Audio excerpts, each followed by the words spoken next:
serious. That's number one. I don't know any substitute for that. Like, I'm 54 years old right now. Like that. I mean, it just flew by. You think when you're young that you have all this time. You have no time. There's no time. I mean, one of the quotes on the wall in the gym in there is, there is no tomorrow, from Rocky 3. Tomorrow. Let's do it tomorrow. There is no tomorrow. There is no tomorrow.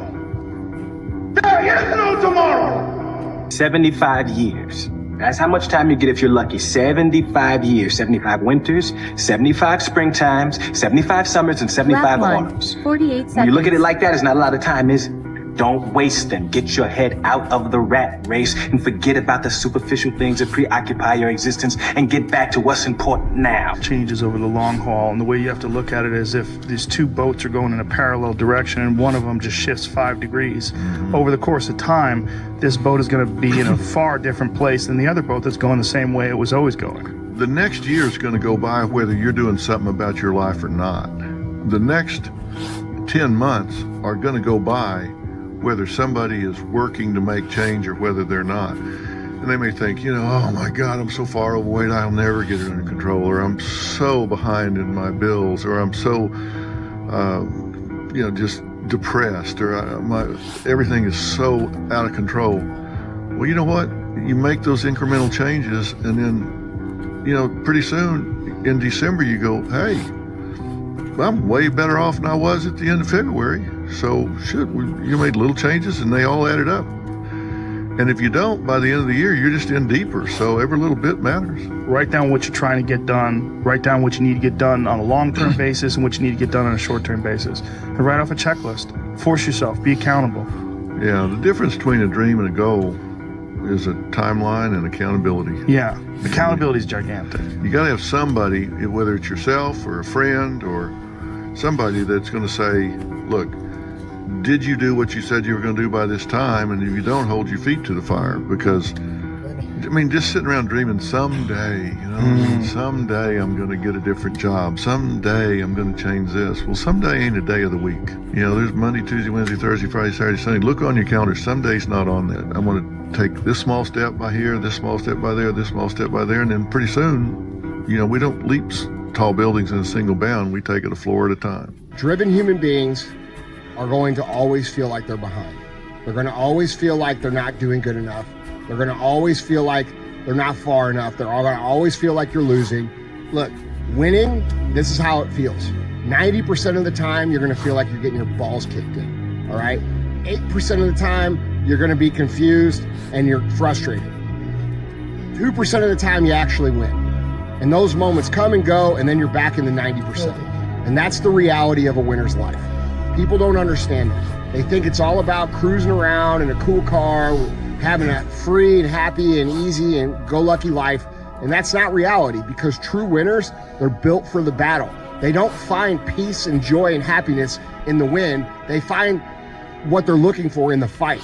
And so if you're a high-driven, ambitious individual and you're looking around and you think everybody else is like living their free and easy life, that's because that's what they're showing you on the internet. But I can assure you that anybody who's built anything real, anybody who's built anything significant, all right, these people live in a constant state of frustration and aggravation because they're so driven and they go so hard and they're so impatient that it actually wills the result into reality. All right, there's no high-level competitor that exists in the world out here that doesn't feel that way. You've really got to get serious. You don't have to be grim, but you must be serious. And you must get serious about two very important things. Number one is setting your goals and where you want to go. Designing the next 5, the next 10 years is so vitally important. What do you want to do economically? Where do you want to go? What do you want to be? What would you like to have? What would you like to share? How much would you like to earn? How far would you like to go? Those are some major questions to ask. And for that all to work out like you want it to for the next 5 or 10 years, in my personal opinion, you've got to get serious. Then you have to get serious about another important subject. And that important subject is called personal development. Personal development is striving hard to become the kind of person that you want to be. And to become the kind of person you want to be, you've got to work at it. 10 years from now, you will surely become someone. The big question is, who? What are you becoming? And if you go to work on it now, sure enough, in a very short period of time, you can take on a new direction to become the kind of person you want to be. This restaurant got full of cockroaches and rodents and everything else. And I sat there and said, this is my life. I said, this is my life. You are exactly who, this is it. And I said, this ain't gonna be it for me. So in that restaurant, I quit my job, left my canister in that restaurant, my spray canister, got back in my Ecolab truck, and I went home. And I started working out like somebody, I became the most obsessed person on the planet Earth. And I was basically, I had to invent a guy that didn't exist. I had to invent a guy that can take any pain, any suffering, any kind of judgment. I had to build this callous mind, and I built it through suffering. Bet against me. Bet against me. Tell me it's not going to happen. Tell me it's going to fail. I love it. I love every minute of it. I just beat me. This ain't about nobody else. I don't give a fuck about nobody else. I just beat me.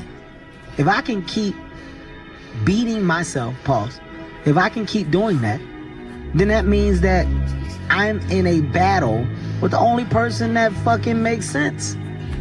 I'm in a battle with the only person that I really want to be, and that's me. If your life was a movie and it started now, what would the hero of your life's movie do right now? Do that. Do those things. And you can choose to be the hero of your own movie right now. Write down your goals. Write down things you want to improve. Write down things you won't tolerate from yourself. Write down things that you've done in the past that you never want to see yourself do again.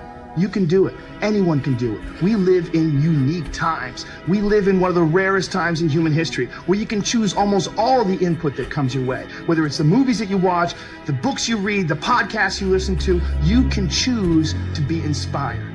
A blade does not become strong. It does not become tempered until it's been through the fire. Until it's been through the fire several times. Life. Embrace the journey and the process of life. You only get stronger hiking by going uphill. Nobody gets stronger hiking by just going downhill. Success is something you attract, not something you pursue. Success is looking for a good place to stay. So instead of going after it, you work on yourself. Personal development. You got to do something to get control of your brain, of your mind. You got to check yourself. I don't care how you do it. I don't care if you set an alarm every 45 minutes so you can audit your thoughts, so you can audit what is influencing you, so you can control what's influencing you. Control the things you think about. You can actually control how you feel. You can control what you think, and you can definitely control what you do. Do not be a slave to influence. You gotta be the master of your mind. You gotta control your mind. You gotta exercise mind control. That means you gotta pay attention and be aware all day. That's what you gotta do. So go execute. There comes a day where push comes to shove. Where being mediocre, being like average and shit just burns, it sucks so much. You can't deal with it one more day. And you get off your ass and you create something that's always been there. It's always been inside of you trying to come out. But you've never wanted to unwrap it because there's too much pain and commitment. You were scared you were going to fail. You were scared if you started, you never finish it. You didn't want to tell anyone about it. You knew it was there, but you never wanted to embark on it. It's a brutal journey every day, and if everybody goes, well, are you happy? If anybody knows my life story, and I try to give you just a snippet of it, where I'm at today is in front of Joe Rogan telling you my life. To get through where I became, to get through where I'm at now, there's nothing but pride I have for myself that I can't really show people. Because I have this face that they see like, are you happy? What's wrong with you? I'm driven. I'm obsessed. Mediocrity feels so good. So we love surrounding ourselves with mediocre people that give us the get out of jail free card. Whenever life gets hard for us, they tell us it's okay. Don't worry about it. And I decided to make a change in my life. And I called the recruiter up, and he asked me these questions. You had to meet a certain age, like a certain height and weight limit. I was 6'1" and 300 pounds. He laughed at me. 7 other recruiters laughed at me. One recruiter finally said, "Come on in, I'm too busy to talk to you on the phone." He didn't know how much I weighed. I walked in the recruiter's office and he looked at me and he said, "You're fat and you're black." Because I wanted to be a Navy SEAL.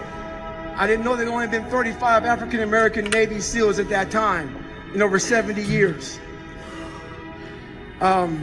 He said I basically had to lose 106 pounds in less than 3 months because of my age. I was getting too old. I came back 3 months later, 106 pounds lighter.